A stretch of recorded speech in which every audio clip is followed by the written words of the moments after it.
Assalamualaikum warahmatullahi wabarakatuh. Halo semuanya, perkenalkan nama saya Renaulia. Saya dari Fakultas Teknik Program Studi Teknologi Pangan Universitas Pasundan dan MPM 2530200148. Pada kesempatan ini, saya akan menyampaikan materi dalam judul Revitalisasi Nilai-nilai Pancasila di Era Digital dan Globalisasi. Tema ini dipilih karena saat ini kita hidup di zaman yang terus berubah sangat cepat. Teknologi digital, globalisasi, dan informasi yang bergerak tanpa batas menyebabkan perubahan besar dalam cara kita berpikir, berperilaku, dan berinteraksi. Di tengah perubahan ini, nilai-nilai Pancasila seringkali mengalami tantangan dan bahkan pergeseran.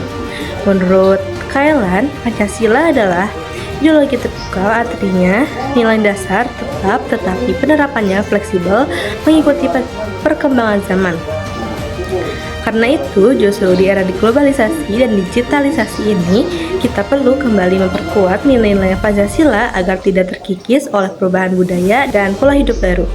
Melalui materi ini, saya ingin mengajak kita semua untuk memahami bahwa Pancasila bukan hanya bahan hafalan atau simbol negara, tetapi merupakan pedoman moral yang relevan untuk menjawab tantangan kehidupan modern, termasuk tantangan yang muncul di internet dan media sosial.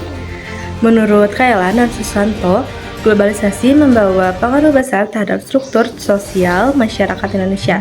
Dengan adanya internet dan media sosial, informasi dan seluruh dunia dapat tersebar dengan cepat, bahkan tanpa filter. Hal ini menyebabkan masyarakat mudah berpapar nilai-nilai baru yang tidak sesuai dengan kepribadian bangsa Indonesia. Nilai dasar Pancasila seperti gotong royong, musyawarah, rasa persatuan, dan kesadaran berbangsa mulai mengalami penurunan. Misalnya, banyak orang yang lebih fokus pada kepentingan pribadi dibandingkan kepentingan bersama. Ada juga fenomena saling menjatuhkan di media sosial, perdebatan yang tidak sehat, hingga sikap tidak menghargai perbedaan pendapat. PIP mencatat bahwa era digital berpotensi melemahkan karakter bangsa jika tidak dibarengi dengan pendidikan moral dan penguatan ideologi. Budaya asing yang termasuk tanpa filter dapat menyebabkan hilangnya identitas, melemahnya semangat nasionalisme, dan menurunnya rasa empati sosial. Oleh karena itu, revitalisasi nilai Pancasila menjadi sangat penting untuk memastikan bahwa nilai moral, karakter, dan jati diri bangsa tetap kuat di tengah derasnya pengaruh global. Revitalisasi berarti menghidupkan kembali nilai-nilai Pancasila yang mudah pudar dalam kehidupan masyarakat. Revitalisasi bukan berarti mengubah Pancasila, tetapi memperkuat fungsinya dalam kehidupan sehari-hari. Pancasila memiliki 3 tingkatan nilai, yaitu pertama, nilai dasar, yaitu nilai universal seperti kemanusiaan, keadilan, kebebasan, dan persatuan. Nilai ini tidak berubah dari masa ke masa.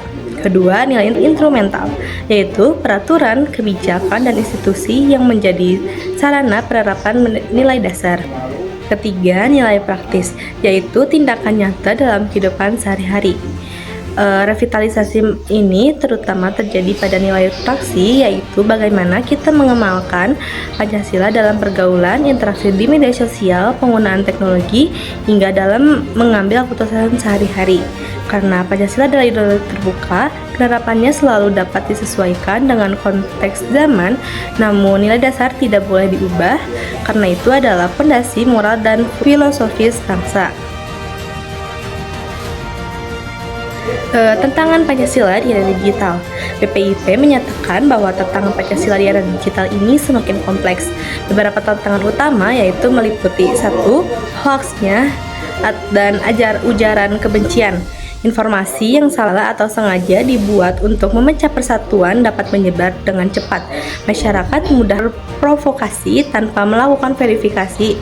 Hal ini melemahkan nilai sila ketiga persatuan Indonesia. Yang kedua, polarisasi politik. Media sosial sering membuat masyarakat terbelah dalam kelompok-kelompok tertentu. Perdebatan politik menjadi tidak sehat dan penuh emosi. Ini bertentangan dengan sila keempat. Ketiga, individualisme dan konsumerisme, di mana budaya digital sering mendorong gaya hidup pamer, persaingan tidak sehat, dan materialisme. 4. Krisis etika digital. Menurut Kaelan, melemahnya nilai praksis terlihat dari maraknya cyberbullying, body shaming, dan hate speech, sehingga pelanggaran privasi.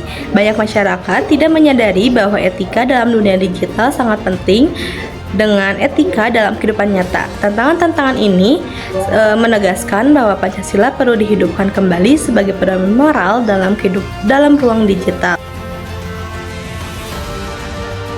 Relevansi nilai Pancasila di era digital. Pancasila tetap relevan, bahkan semakin penting di era modern karena nilai dasar bersifat universal dan tidak lekang oleh waktu. Sila pertama, ketuhanan yang Maha Esa, mengajarkan kejujuran, integritas, dan tanggung jawab moral. Dalam dunia digital, ini berarti kita harus berhati-hati dalam menyebarkan informasi dan menjaga etika berkomunikasi. Sila kedua, kemanusiaan yang adil dan beradab, menjelaskan bahwa setiap orang harus diperlakukan dengan hormat, termasuk dalam ruang digital. Tidak ada alasan untuk merendahkan atau menyerang orang lain, hanya perdebatan pendapat. Sila ketiga yaitu persatuan Indonesia, sangat relevan ketika masyarakat mudah terpecah oleh isu provokatif. Persatuan harus tetap dijaga agar kita tidak terpecah karena konflik yang sebenarnya tidak perlu. Sila keempat yaitu kerakyatan yang dipimpin oleh hikmah kebijaksanaan. Ini mengajarkan pentingnya dialog dan musyawarah dalam dunia digital, tetapi ini juga tercermin dalam diskusi sehat, tidak memaksakan pendapat, dan tidak menciptakan konflik. Dan sila terakhir yaitu sila kelima, keadilan sosial. Yang ini dimana menekankan pentingnya akses teknologi yang merata dan literasi digital bagi semua warga negara. Dengan memahami referensi ini, kita bisa melihat bahwa Pancasila tetap menjadi pedoman moral dan sosial yang sangat penting untuk kehidupan masyarakat di masa modern ini. Lalu ada strategi revitalisasi Pancasila, di mana BPIP menawarkan beberapa strategi penting untuk kehidupan kembali di nilai Pancasila, yaitu pendidikan berbasis teknologi, di mana pembelajaran Pancasila itu harus disampaikan melalui metode yang modern seperti video digital, pembelajaran interaktif, diskusi virtual, dan literasi digital. Yang kedua, kampanye digital, di mana generasi muda dapat membuat konten positif seperti edukasi anti hoax, promosi toleransi, kampanye kerukunan, dan video tentang gotong royong. Yang ketiga itu ada keteladanan tokoh publik, di mana selebriti, influencer, dan tokoh publik harus memberikan contoh etika digital yang menghormati nilai Pancasila dalam perilaku online. Dan yang terakhir ada pemberdayaan komunitas Buddha. Komunitas kreatif, kelompok kampus, dan organisasi pemuda dapat menjadi agen perubahan melalui kegiatan sosial dan budaya berbasis nilai Pancasila. Implementasi nyata atau contoh konkret revitalisasi nilai Pancasila. Pertama, program literasi digital, di mana yang bertujuan untuk mengedukasi masyarakat agar mampu berpikir kritis terhadap informasi. Kedua, kampanye toleransi dan kerukunan melalui konten kreatif di media sosial. Ketiga, gerakan donasi digital seperti pelangganan dana online untuk bencana alam. Yang keempat, kolaborasi lintas budaya dan agama di platform digital untuk meningkatkan persatuan bangsa. Dan yang terakhir, pemanfaatan teknologi untuk kegiatan sosial, di mana aplikasi relawan dan komunitas gotong royong online. Semua ini adalah bentuk nyata penerapan nilai kemanusiaan, persatuan, dan juga keadilan sosial. Apa sih peran generasi muda? BPIP menjelaskan bahwa generasi muda memiliki peran strategis sebagai penggerak revitalisasi nilai Pancasila. Karena kita adalah pengguna internet terbesar, perilaku kita sangat menentukan arah perkembangan budaya digital Indonesia. Peran generasi muda meliputi menjadi agen perubahan, menjaga etika komunikasi dan interaksi online, menyebarkan konten edukatif dan inspiratif, menghindari provokasi dan tidak menyebarkan kebencian, menunjukkan sikap sopan, toleran, dan saling menghargai. Dan yang terakhir, menguatkan solidaritas dan semangat gotong royong dalam komunikasi digital. Generasi muda adalah pilar utama untuk menjaga Pancasila tetap hidup dan relevan.